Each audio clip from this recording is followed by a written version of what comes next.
if you ever sat down and tried to come up with everything you could ever want just to write on a Christmas list and give to Santa, then you'll know exactly where I'm coming from with this video.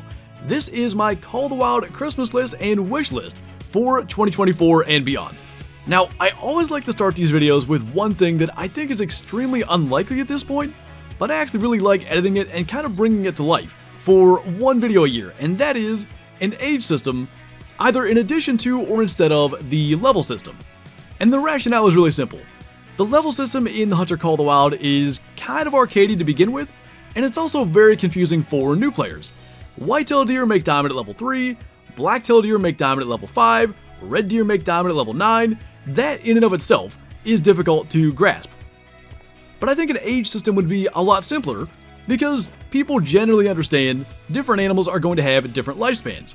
So if when you spot a level 3 whitetail, you instead saw an age range of, let's say, 4 to 6 years old, not only does that make a little bit more sense, but maybe you can harvest it, maybe it's a 6-year-old and a diamond. But if it were a 6-year-old and a troll, some white-tailed deer at 6 years old aren't going to be that big. Genetics play a part, injuries play a part, maybe a 6-year-old whitetail in some places could be past its prime. All those sorts of things get rid of that confusion of why did Flinter's level 3 whitetail make diamond and mine ended up being a gold.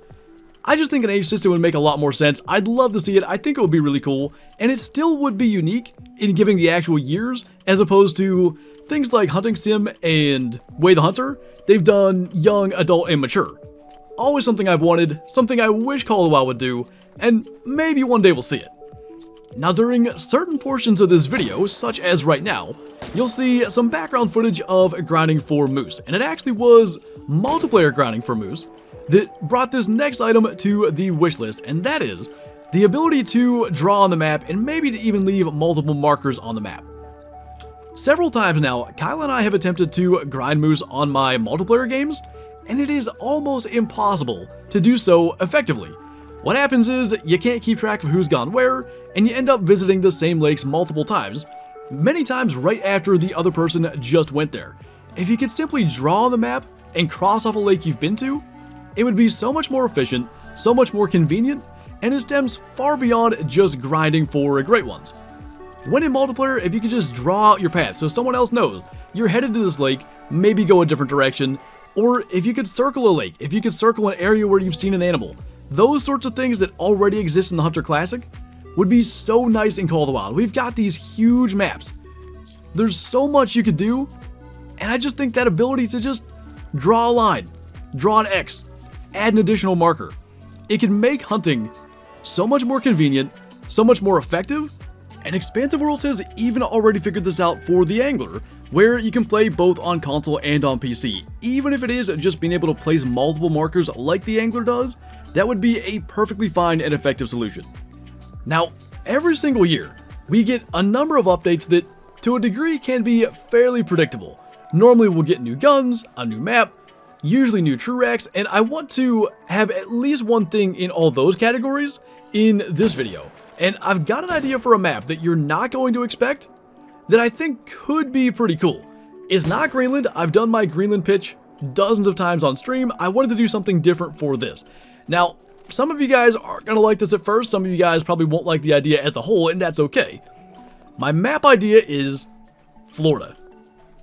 Why? That is the only place where Osceola turkeys live. Osceola turkeys are the one subspecies we don't have for the North American Turkey Grand Slam. We've already got Rios, we've got Merriams, we've got Easterns. Osceolas are the ones that we're missing, so it would be cool to have the ability to go for the Turkey Diamond Grand Slam. On top of that, Florida, kind of like Texas, actually has a lot of exotics and a lot of exotic ranches, so there are things like sandbar hunts you can do in Florida. They have axis deer, and frankly, they have a bunch of stuff. Red deer, sika deer, fallow deer. They've got a bunch of different sheep species. They could do a lot of things with that if they really wanted to, kind of like Parque Fernando in a way, and almost like an exotic ranch in Texas. If they wanted to add any of those things, they could reasonably do so. So if there's something they've been missing from another map that they wanted to add, maybe one of those sheep species for instance, it could fit on a Florida map. Now the next one could be a little bit controversial, I suppose. Florida key deer. I know they're endangered, but the entire point of a hunting game is to be able to go after things maybe that you can't in real life.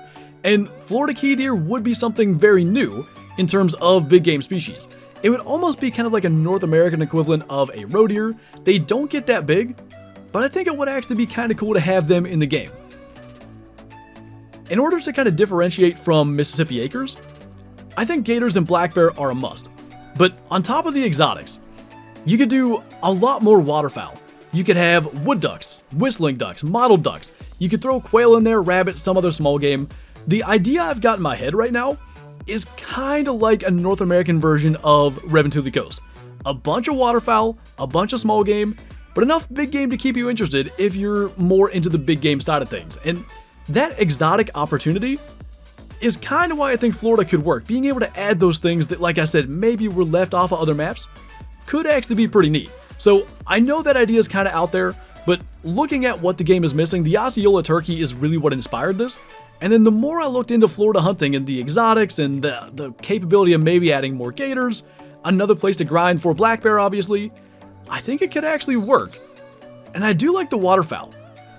Now one last thing I wanted to mention with Florida, because again, the Osceola turkeys are what got me going in this direction, would be a turkey rework.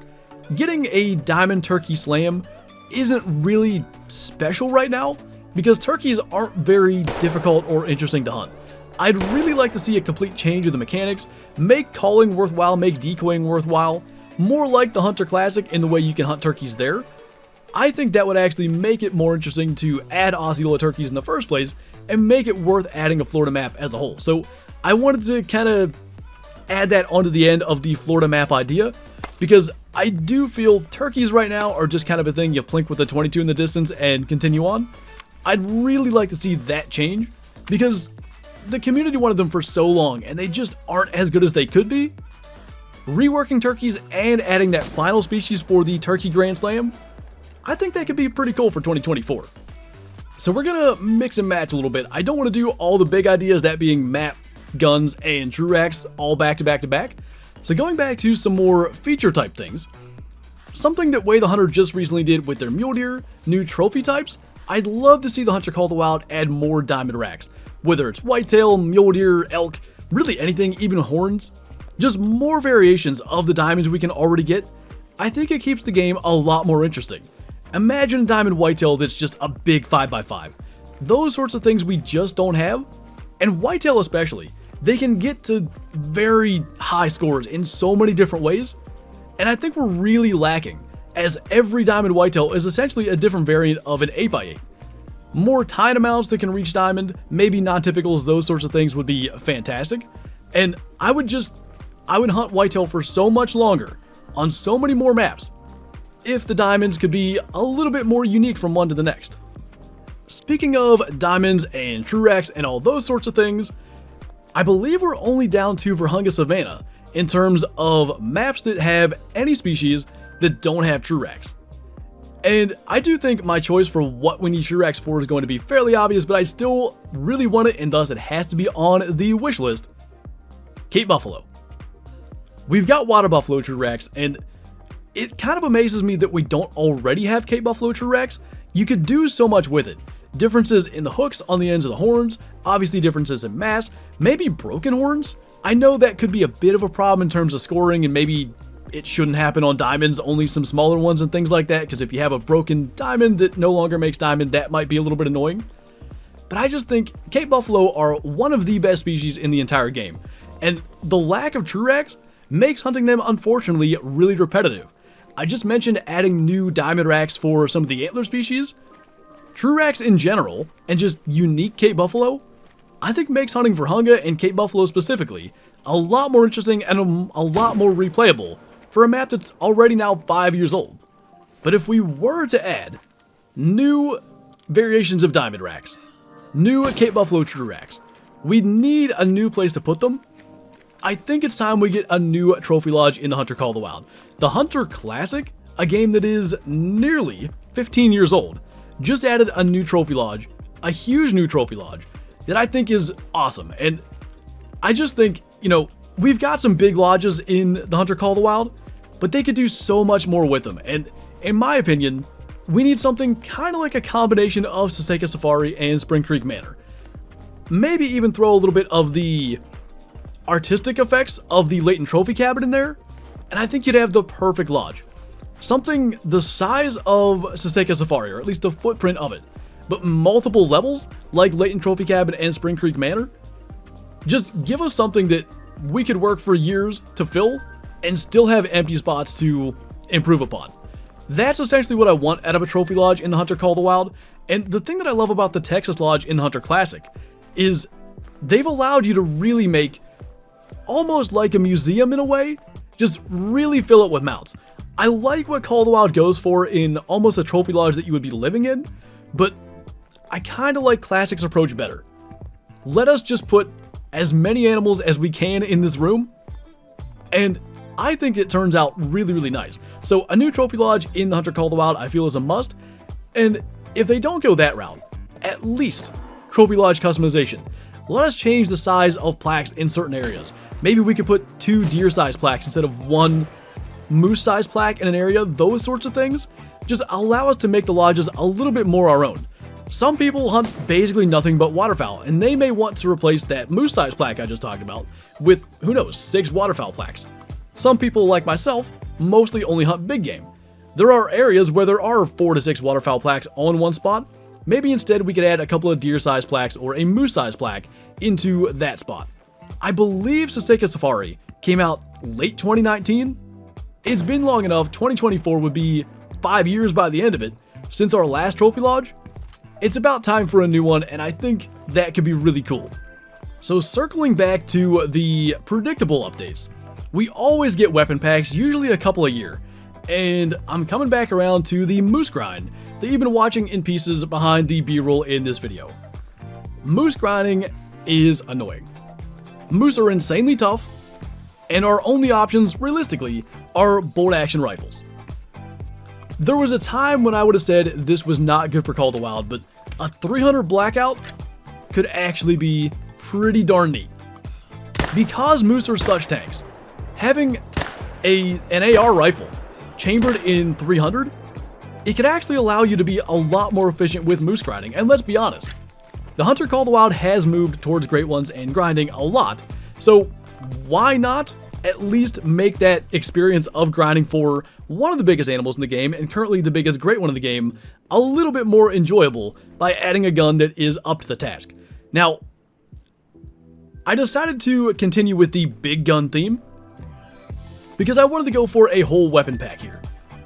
When I think about it, the biggest area we are lacking for new guns or potential new guns in the Hunter Call of the Wild is for the class 7 and up, and realistically classes 8 and 9. So I went with an all big guns weapon pack here.